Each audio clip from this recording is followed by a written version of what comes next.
What's up, guys? Welcome back to another episode of Rawstocks. This is Rustic. Today we're going to be taking a look at Tesla. Had a lot of activity. We're going to look at where prices come from. We had a high set on Wednesday. We're going to look at where price closed today. We're going to look at where price is likely to head tomorrow. Before we get into it, please check out the description below. It has links to the Discords where we have daily callouts, have market education, and we have a good time just chatting it up during market hours and sometimes after hours as well. But lots of smart money concepts education that's being posted in there for free. The premium section does get daily callouts during market hours. So let's check and see what the charts have to say today. First thing I want to do, something new that we've been doing during this last week, I want to look at the silver bullet time macro, and I want to show you guys the setup. There's two different setups in the silver bullet time macro, and I'm going to show them both to you. So the first one is price trading down into open, right? Where's I got after hours turned on here. Okay, price opens. Okay, big black candle, sells down. This one was a little bit tricky because normally we're looking for a delivery on liquidity that's going to be a specific previous high or previous low. Because of the structure of the run up, there was no structure, so there wasn't a lot of low points to have liquidity there. But we did have a 15-minute fair value gap. That is also a liquidity target. So our move down delivers on liquidity into the fair value gap. Okay, during this time we're waiting, and we see our silver bullet time macro here. Okay, so we're not trading this, we're waiting. We catch the rebound during the silver bullet. We come back down to our fib level optimal trade entry. So measuring this low to this high. Down here, we get optimal trade entry in this zone here, the 62% to 70.5%. We take our entry and we target, minimum target is a return to this high here. So you enter here, you return to this high here. I think it was $2 and some change price movement. So, you're going to get about $100 if you're trading options, something like that. Second price target is up here. Sometimes we get full symmetrical swing, sometimes we don't. In this case, we did not get full symmetrical swing. We didn't even get all the way to price target 3. So if you're trading multiple contracts, you're trading multiple shares, you're taking your first lot off at price target 1. Okay, second is price target 2 up here. These are our extension levels in our fib tool. The negative 0.27 or 27% extension from the high is going to be here, price target 2. And then you could try to save runners if you're trading multiple lots or shares to target price target 3. But we also had a large 1 minute fair value gap form on that opening candle. And so we pulled up into that fair value gap where there's liquidity. We dropped down, we made another run. We got a rejection order block here because it has a nice big wick. It rejected. We traded back up. We failed to take the high. Then we see a displacement candle here. Sell side imbalance, buy side inefficiency. So that's a fair value gap. You can take your entry right after that fair value gap forms. And then again, you're targeting this low here. This is also in the silver bullet time macro. It trades more than optimal trade entry here. So we weren't measuring that, but what we were looking for is, again, that high did not get taken. We saw a nice fair value gap form on the 1 minute chart. You take your entry and then you target the old low. That happened inside of our silver bullet macro. So we had two nice setups. This move here ended up being, I think, $3 and some change.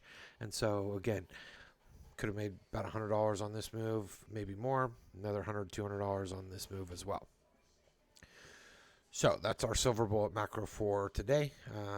We'll continue to develop these. I'll continue to post them because I do think that between this 10 and 11 o'clock window, there's some premium trades.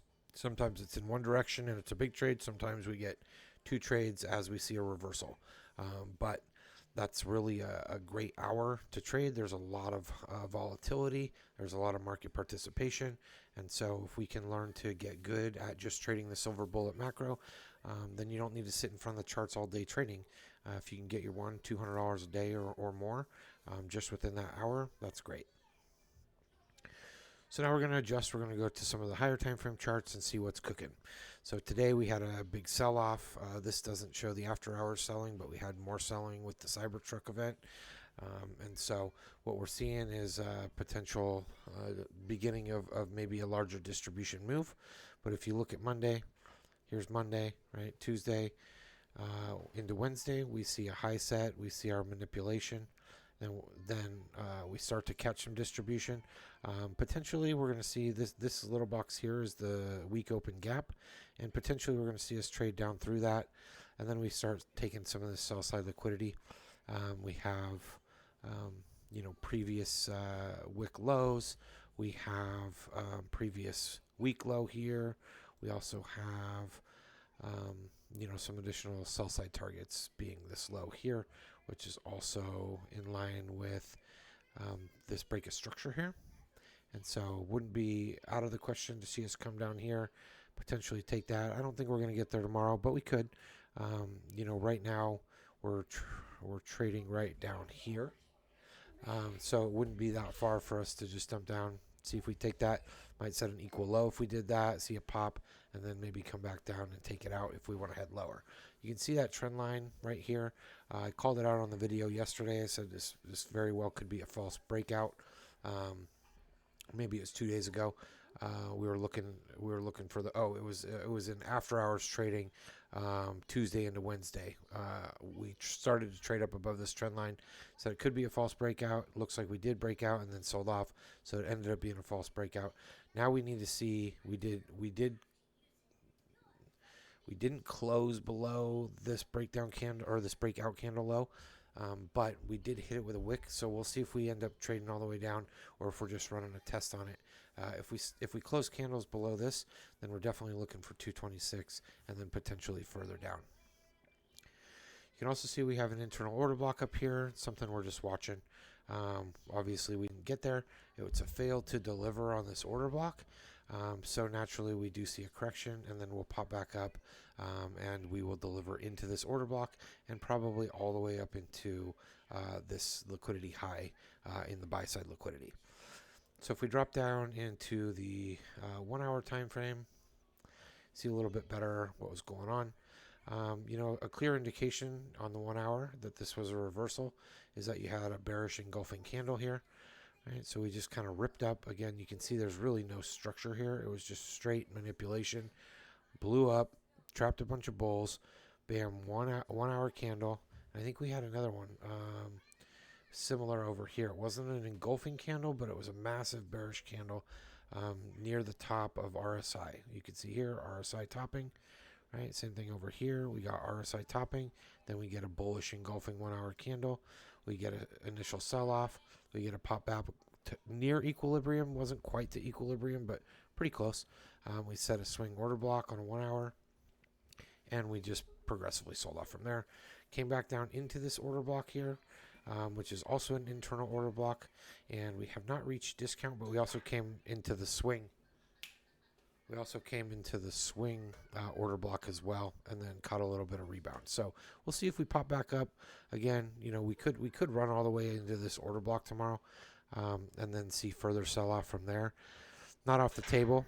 Alternatively, if we were to just sell off more, we'd be looking for 226, and then seeing some reaction at that point. If we go to the 15-minute chart, on the 15-minute chart, I got a range filter on just so you can see if you're ever interested in trading with something like that. You can see there was a sell indicator in this candle here. Could have caught a nice move, but you can't rely on the sell and buy indicators as far as like your close and opens. So what you want to be doing if you're using something like that, and this isn't a smart money concept, right? But what we're looking for is potentially delivering into this order block, right? So if you do take something like this, pair it with your smart money concepts or pair it with some of the other trading concepts you have. So you take the sell order here. It's not going to come until candle close on the 15-minute, right? And then you can take your entry. You caught a little bit of move down into this order block. Same thing here. You got a buy candle here, but you didn't really get very much. It's also up into this order block. And then you got a sell entry here, right? If you take that in this candle here, you're targeting potentially this fair value gap here, or you could be potentially targeting this blue candle, which we did hit. So just some other ways you can trade. I don't usually use the buy and sell indicators, but I do like sometimes to use the colored candles, which can really show you momentum. So when the candles turn blue, they are neutral, light blue. When they're dark blue, they're bearish. When they're white, they're above the filter or above the range average, and they're heading in the bullish direction. But when you're in a downtrend, the white candles are just part of a correction. And so we've been trending down here. We started trading up. We got white candles. They turned back to blue. We got dark blue, and you just trade the dark blue until the trend changes again. And you can see our trend line developed here into a bit of a wedge pattern. So we could just fall on this. If we start to break out and the candles started to change white, that would be a change of direction, in my opinion. We'd be looking for a new run up. If we also take that filter off, and then we just look at our smart money concepts, then we can see there's lots of internal order blocks here. There is a fair value gap here as well on the 15-minute chart. And so I would anticipate that even if we drop here again down to like the 230, 226, I do anticipate that we would run back up into this fair value gap at least to 238, maybe higher, maybe up into the order blocks here in the 240s. Or eventually when we see the reversal, we're going to come back and attack all these order blocks for sure. We also have our liquidity levels here at the top, 252. That's going to be our new high to take out at some point in time. And then right here, we've basically took this liquidity. Not quite. It was a little bit of a fail to deliver. The wick didn't quite hit it. So I do think we will come back and take that. Plus, I anticipate this consolidation range is going to get delivered on too. The low I'm really looking for, though, is at 226. So we easily could come down, break this low, and then potentially not quite get to 226 or shoot 226 by a little bit. I don't want to see equal lows here, or else we're coming back for them. So I either want it to not deliver. I either want it to not deliver to 226, or I want it to take 226 and then find a bounce from there. So I hope this has been helpful. Don't forget to smash a like, subscribe, share with all your friends, and look forward to seeing you guys during market trading hours. Again, Silver Bullet Time Macro, if you're in the Discord, it's between 10 and 11, and that's typically where I'm calling the first call out. So be aware of that. If you're not part of the Discord, go ahead and join it. The link's in the description. Premium membership is only $10 if you want the call outs. If you just want to hang out, the rest of it's for free, including the market education. So catch you guys on the next one.